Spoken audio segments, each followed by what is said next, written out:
Ayan po, nagbubusa ako ng mani ngayon habang bumabagyo. Siguradong puyatan ito guys. Siyempre, hindi ka makakatulog dito ng ng payapa. Ang gagawin natin ngayon ay nakikiramdam lang sa hangin, sa ulan. So far, ulan lang naman po, hindi gaano yung hangin dito sa amin ngayon. Malakas na ulan. Ayan, natumina konti. Pero kanina, ang lakas.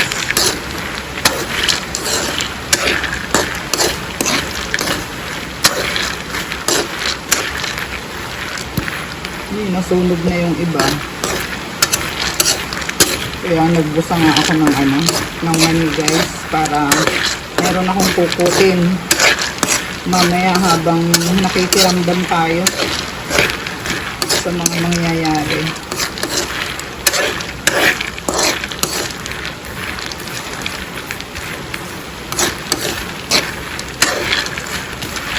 Sana wag nang lumakas. Dumaan daw sa mga kabundukan ng ng ng Sierra Madre, saka ng Benguet. Kaya medyo humina. Yun lang dito sa labas.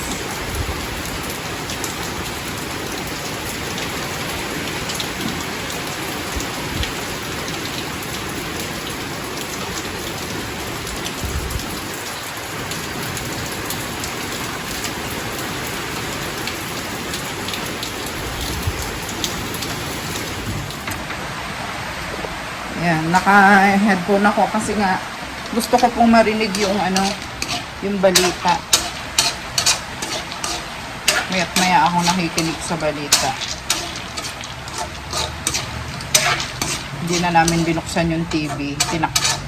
Binalot ko muna yung TV para hindi siya mabasa in case na guys. Lumakas ang ulan.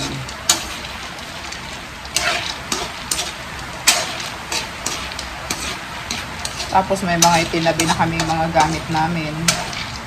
Andun sa sasakyan. Nasa compartment ng sasakyan ko.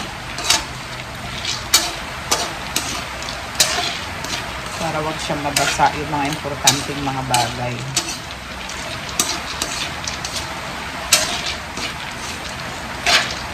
Tapos ilang mga damit namin.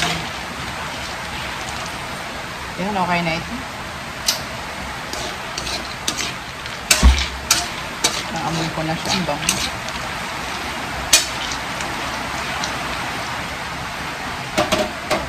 Natin yung tangke. Ano natin yung guys. Sa labas. Dito ako matutulog ngayon sa sala.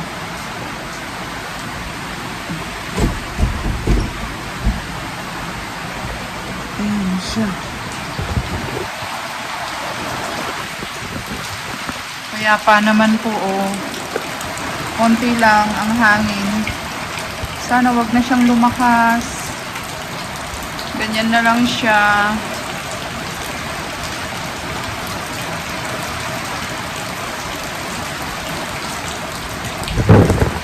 Dito naman po sa amin hindi binabaha. Pero hindi po natin alam ang panahon. Basta hindi ko pa namalayan na binaha po dito. Sana huwag naman po. Dahil napakahirap. So pag-pray po natin yung mga kababayan natin na nasa yung saan ba yun? Yung mga binabagyo. Nasa signal number 5. Sana wag naman masyadong makapinsala tong bagyo na ito.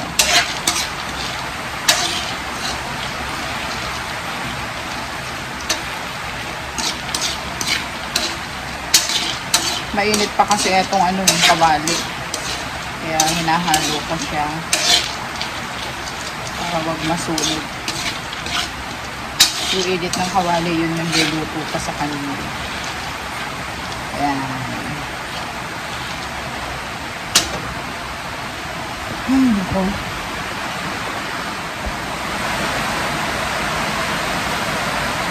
Si nanay, abalang-abala rin.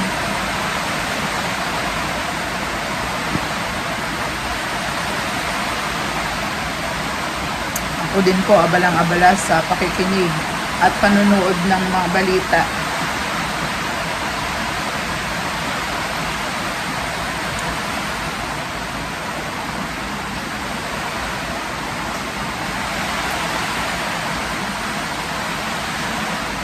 Parang hindi ako makakatulog ngayon, nanay. Naantok na ako pero ayokong matulog.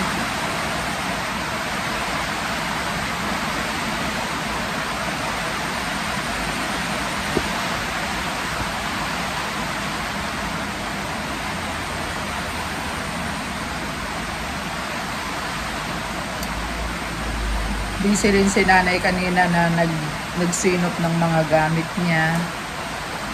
Isinupot niya yung mga importanteng mga bagay niya. Nay, matulog na kayo. Naubos mo naman na, sayang man eh. Andun sa kawali! Pinapalamig ko pa lang. Nanguha lang naman ako ng konti, oh. Mahilig kaya si nanay sa mani, guys. Mahilig siya sa mga kukutil.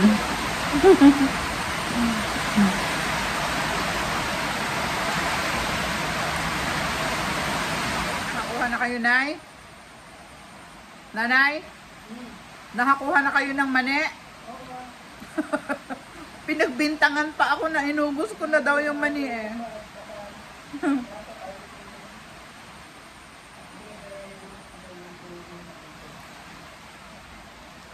Pinatay ko na para yung init lang niya ang init ng kawali ang magluto sa kanya. Okay na yun.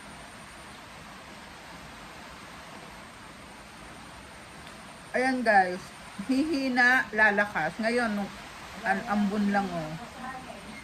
Wala ulan. Pero humina siya.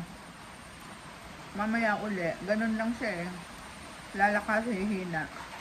Pero wala naman pong hangin. Sana ganyan na lang siya.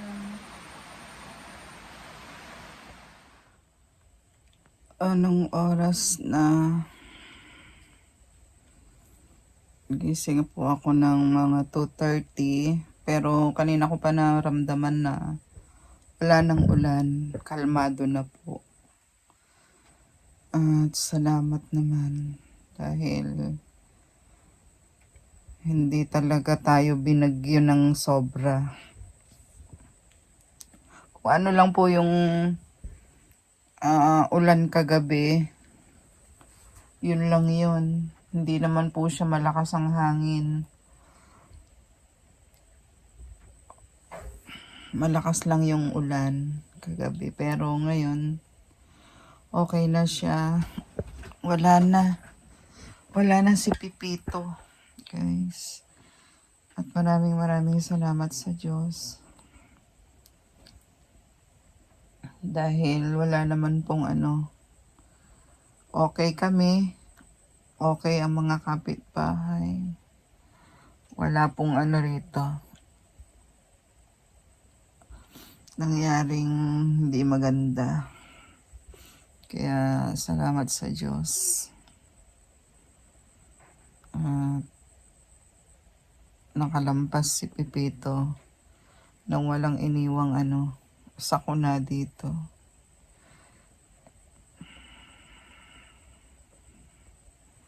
Salamat talaga. Ayun, maraming salamat at okay naman. Ito po ang okay po kami. Ay, salamat po talaga.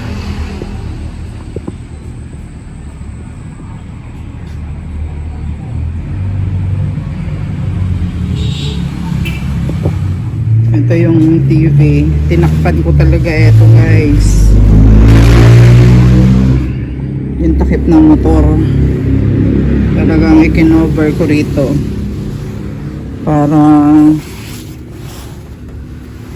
if ever na lumakas ang hangin, ang ulan, hindi siya maano.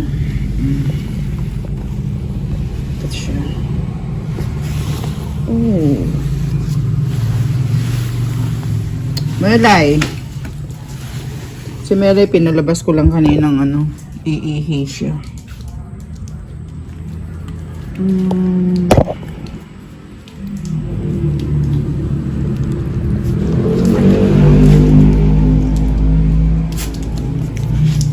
Ayan guys, at okay po kami.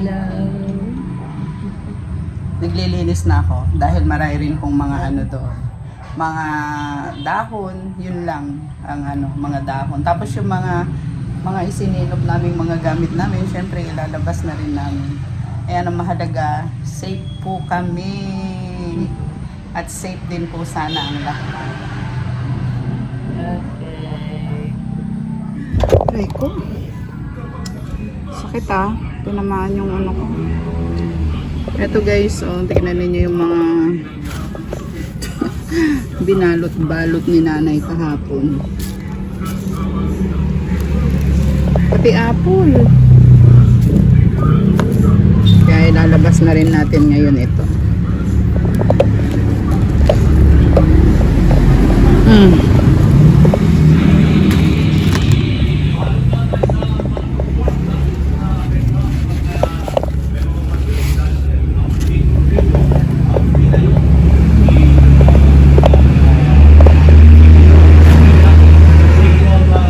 Yan ang pinagkaabalahan ni nanay kahapon, guys. Mga abubot niya. Kaya ipaglalabas na natin ngayon. Balik na.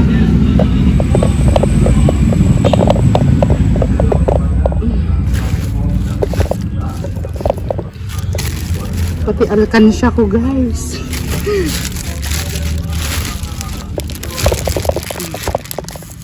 Ayun ang bag. Tuwalya.